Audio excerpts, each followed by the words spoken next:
नमस्कार मित्रों, आज मैं मौजूद हूँ गोरखपुर में स्थित श्री गोरक्षनाथ संस्कृत विद्यापीठ मंदिर गोरखपुर में स्थित हूँ। यहाँ पर जो विद्यालय है, यहाँ पर संस्कृत और भारतीय संस्कृत परंपरा से संबंधित सारी शिक्षाएं दी जाती हैं। और आप जैसा कि देख रहे हैं, इस प्रकार से गणवेशधारी छात्र होते हैं यहाँ पर, जो इस पोशाक में अपने आप को अच्छी तरीके से सुकून महसूस करते हैं और भारतीय संस्कृत से संबंधित जो शिक्षाएं दी जाती हैं उसको अच्छी तरीके से धारण करते हैं। हम हैं अध्यक्ष, क्या नाम है सर? नित्यानंद तिवारी।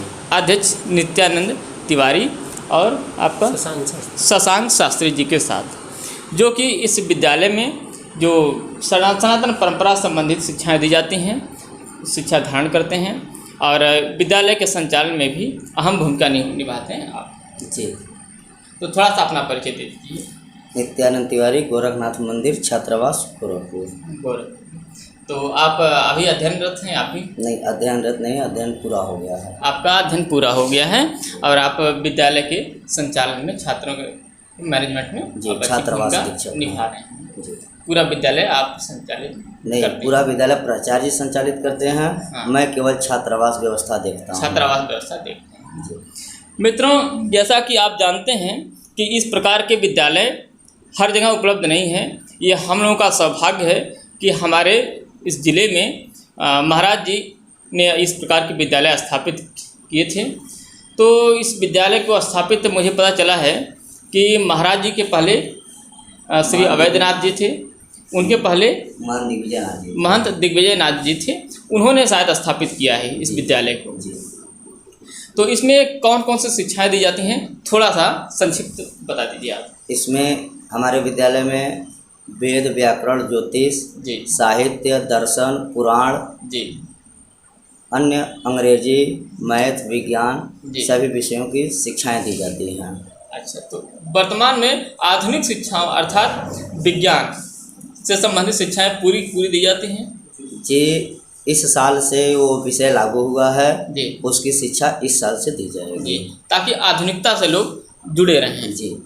तो साइंस और नई नई टेक्नोलॉजी जो कुछ आ रही है उसके संबंध में मैथ वगैरह की भी ज्ञान दिए जाते हैं, दी जाएगी जी जी। तो जैसा कि मूल रूप से वेदों में ऋग्वेद, यजुर्वेद, अथर्ववेद और सामवेद, सारे वेदों की भी शिक्षाएं दी जाती हैं। हमारे वहाँ शुक्ल यजुर्वेद की शिक्षा दी जाती है। अच्छा, क्या बात। तो वेद शुक्ल यजुर्वेद है, तो यजुर्वेद में भी अलग अलग होते हैं क्या? जी, वेद 4 प्रकार के होते हैं जी। और इसमें विद्यार्थी चारों वेद यहाँ अध्ययन कराया जाता है, लेकिन जिस विषय के विद्यार्थी उपलब्ध होते हैं उस विषय का अध्यापन कराया जाता है। हमारे वहाँ वेदाचार्य रंगनाथ त्रिपाठी जी हैं, वो शुक्ल यजुर्वेद की शिक्षाएं देते हैं। तो इस प्रकार से, जैसा कि सामवेद को भारतीय संगीत का जनक भी कहा जाता है जी, कहा जाता है। तो संगीत का जनक कहने का क्या तात्पर्य है? वैसे सामवेद को संगीत का जनक कहा जाता है, ये तो नहीं पता। अच्छा, मेरी समझ से आप कुछ बता सकते हैं जी। सामवेद को जी, चूँकि संस्कृत जो है कि सनातन सदियों की परंपरा है जी, हमारे भाषा में इसे देव भाषा भी कहा जाता है जी। और सामवेद संगीत का जननी जी, बिल्कुल माता है, उन्हीं के द्वारा ये उत्पत्ति हुई है संगीत का जी, इसीलिए हम उसे जननी कहते हैं, संगीत जननी कहा जाता है। तो जैसा कि हमें पता चला है कि आप एक बार फिर से अपना नाम बता दीजिएगा। मेरा नाम शशांक पांडे है। शशांक शास्त्री के नाम से आप जाने जाते हैं। आपका यूट्यूब चैनल भी है और आप ज्योतिष, हस्तरेखा, वास्तु और ग्रहण और इस तरह के पूजा और विधि विधान से संबंधित काफ़ी अच्छा खासा ज्ञान रखते हैं। तो थोड़ा सा आप ज्योतिष के संबंध में बताइए कि लोग ज्योतिष में कुछ लोग विश्वास करते हैं, कुछ लोग नहीं विश्वास करते हैं। फिर भी मुझे पता चला है कि ज्योतिष के संबंध में बाकायदे पढ़ाई होती है, शिक्षा दी जाती है, थोड़ा सा बता दीजिए संक्षिप्त। देखिए, ज्योतिष जो है नेत्र है। ज्योतिष को वेद का अंग माना गया है जी जी। मुख्यतः इसे चक्षु कहते हैं, नेत्र कहते हैं जी जी। वेदों में से एक मुख्यतः अंग है जी। ज्योतिष को नेत्र कहा गया जी। निर्मलम चक्षु, वेदः निर्मलम चक्षु जी। जैसे इसमें देखने की परंपरा जी। ज्योतिष से आप भूतकाल भविष्य काल, वर्तमान काल, तीनों काल को देख सकते हैं। जैसे तीनों काल को देख सकते हैं, बिल्कुल। एक पुस्तक आती है गुरु ज्ञान की, उसमें मैंने पढ़ा है, लिखा है ललाटे पट्टे लिखित्वा विधात्रा षष्ठी दिने याक्षरे मालिका ताम जन्म पत्री प्रकटी करो तू दीपो ज्योति घनाघंकारी। जो ये हमारे ललाट पट पे लिख दिया गया है, विधाता ने लिख दिया है, उसे कौन पढ़ सकता है? केवल एक दैवज्ञ पढ़ सकता है, केवल एक ज्योतिषी पढ़ सकता है। ललाटे पट्टे लिखित्वा विधात्रा षष्ठी दिने या क्षरे मालिका से 6 दिन होते हैं, जैसे 7 वार होते हैं। आप सुने होंगे आदित्यास चंद्रमा भौमो बुधचाथ बृहस्पति शुक्र शनश्चरश्चैते वासरा प्रकीर्तिता, ये 7 वार है। जैसा कि आज 1 वार बीत गया, बच गए 6 वार। अब 6 वार में हमारा भूत भविष्य वर्तमान तीनों है, उसी में हमको मरना है, जीना है, तमाम गतिविधियां हमारे जीवन की चलनी है, संपादित होते हैं।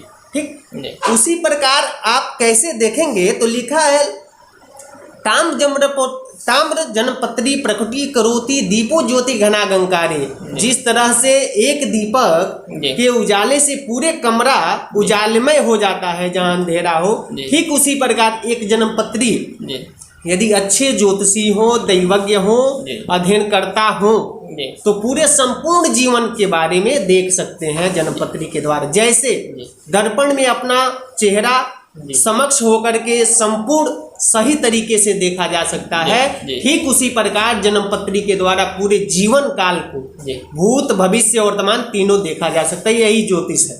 क्या बात है, ज्योतिष के संबंध में पूरा कितनी अच्छी जानकारी थी। अच्छा, ये बता दीजिए शास्त्री जी कि छोटा सा ऋग्वेद में कन्या को दुख का कारण भी कहा गया है क्या? क्या इसके संबंध में कुछ जानकारी है? इस पे मुझे विशेष जानकारी नहीं है, क्योंकि मैं ज्योतिष का ही छात्र हूँ। जी। और ऋग्वेद के संबंध में ये भी सुना हूँ कि सुनी सुनाई चीज़ें लिखी गई हैं, मतलब जैसे ऐसा नहीं है। उसका अर्थ संक्षिप्त में बताऊं तो ये है कि जैसे आज हम लोग को इस संबंध में लिखने का कोई साधन उपलब्ध नहीं है। नहीं बताया जाता है कि लिखने का साधन यदि उपलब्ध ना हो, मान लीजिए जी, तो हमारे पूर्वजों ने जो बताया वो उसको हमने सुना जी। इसके बाद जो हमारी अगली पीढ़ी आएगी उसको हमने सुनाया। अगली पीढ़ी अगर लिखने जान गई तो उसने उसी को लिख दिया। ऐसा कुछ नहीं। अच्छा, ऐसा ये हमारे सदियों की परंपरा है। अच्छा। देववाणी इसीलिए कहा जाता है संस्कृत के कि देवताओं के द्वारा जो उनकी वाणी है उसको लिखा गया है। ये अफवाह है, गलत है, बिल्कुल कि सुना सुनाया बातों को लिख दिया गया। अच्छा, बिल्कुल क्लियर बात की है। अच्छा, आप हस्तरेखा संबंधी कुछ बात बता दीजिए। आप जी हस्तरेखा के संबंधित बात करें जी तो एक छोटा सा मैं टिप्स बताता हूँ आपको जी कि हस्तरेखा में यदि आप किसी का हस्तरेखा देखने जाते हैं जी तो सर्वप्रथम यदि ऐसे आप पकड़े हैं और ऐसे करते हैं, अच्छा, एकदम यदि मुलायम हो तो समझिए उस व्यक्ति का भाग्य नॉर्मल चल रहा है, कोई दिक्कत नहीं है, कोई परेशानी नहीं। यदि उखड़ा उखड़ा हो, ठीक है, तो उसमें तमाम गतिविधियां, पारिवारिक क्लेश हो सकता है, पितृ दोष हो सकता है, इत्यादि हो सकता है। यदि एकदम मुलायम हो, किसी का देखते होंगे कि हस्तरेखा देखते ही एकदम चमक आती है, वैसे व्यक्ति का भाग्य उदय हो चुका है, ऐसे व्यक्ति बहुत आगे जाते हैं। अच्छा। दूसरी बात, तीसरी बात, यदि ये 5 उंगली देखते हैं, हस्तरेखा के संबंध में बता रहा हूँ, देखते हैं यदि ये अंगुरी और अनामिका अंगुरी यदि बराबर हो तो ऐसे व्यक्ति राज्य सभा, सांसद, अच्छा, मुख्यमंत्री इत्यादि बनने की संभावना होती है। मतलब काफी ऊंचाई भी जा सकते हैं ऐसे। जी, ऐसे व्यक्ति काफी ऊंचाई पे जा सकते हैं। तो हस्तरेखा देख करके और क्या चीजें बताई जा सकती हैं, मतलब थोड़ा देखिए, हस्तरेखा जीवन की जो होती है जी, ये कर्म के आधार पे बदलती रहती है। जीवन और मरण के संबंध में भी कुछ जानकारी दी जा सकती है हस्तरेखा से? ऐसा नहीं कुछ कहा जा सकता है। अच्छा। क्योंकि ये कर्म के आधार पे बदलता है, कुंडली में नहीं बदलता है। कर्म के आधार बदलता है, इसका मतलब ये है कि अच्छा कर्म करिए आप तो आपकी रेखा बदल सकती है जी। और बुरा कर्म करेंगे यदि आप तो बेकार भी हो सकती है, इसमें तनिक भी संदेह नहीं है। इस प्रकार से धन्यवाद। क्योंकि ज्योतिष में एक उदाहरण आता है जी, न मानो तो कर देखो, रावण कंस का घर देखो जी। जिसने जिसने बुरा किया उसका जाकर घर देखो। क्या? अच्छा, आप वास्तु और कुंडली के संबंध में कुछ जानकारी दीजिए। वर्तमान में कुंडली के संबंध में यदि आप पूछना चाहते हैं तो मंगल दोष से काफी लोग पीड़ित होते हैं। अच्छा। और भयभीत हो जाते हैं। अच्छा अच्छा।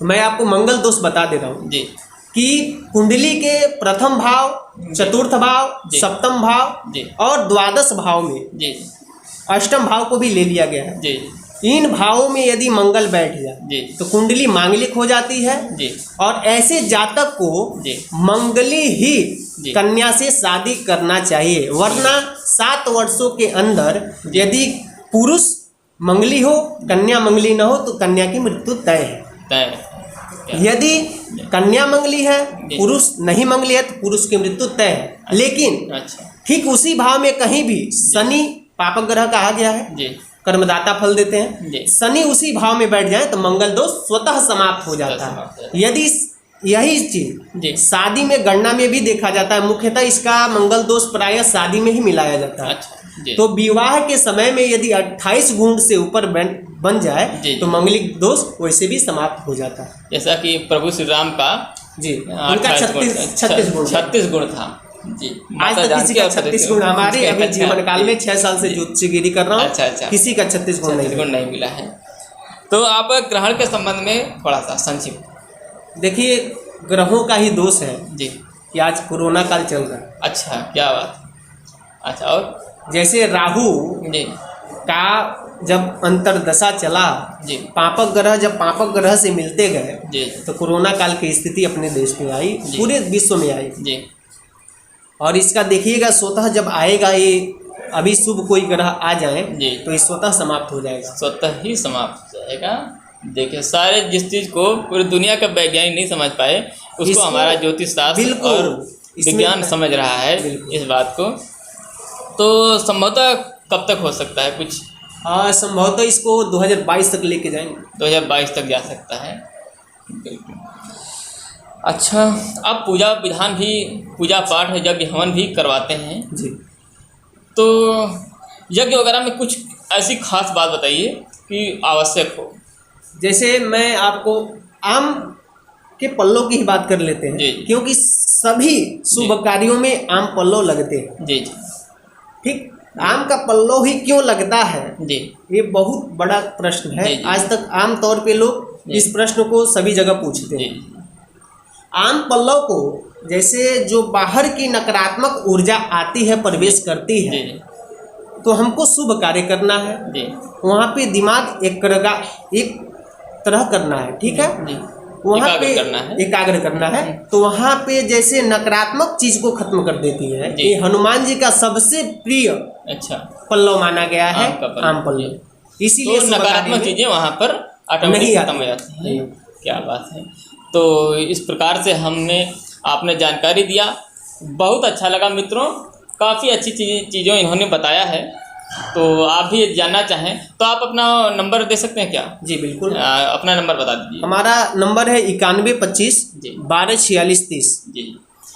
मैं 2 लोगों का बिल्कुल भी कोई शुल्क नहीं लेता हूँ। अच्छा, बिल्कुल।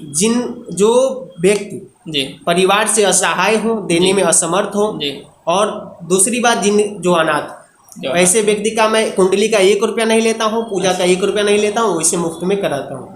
इस प्रकार से आपने देखा कि इन्होंने काफ़ी विधिवत तरीके से बताया और समाज सेवा का भी काम कर रहे हैं। और ऐसे अनाथ और जो लोग हों, जो निसहाय हों, उन लोगों से किसी भी प्रकार का कोई अर्थ भी नहीं लेते हैं और निःशुल्क रूप से सेवा भी करते हैं। आपका यूट्यूब चैनल भी है जी, तो चैनल का नाम भी बता दीजिए। मेरा चैनल हमारे ही नाम से चलता है, शशांक शास्त्री के नाम से इनका यूट्यूब चैनल भी है और इस पर काफ़ी अच्छी जानकारी आप देख सकते हैं।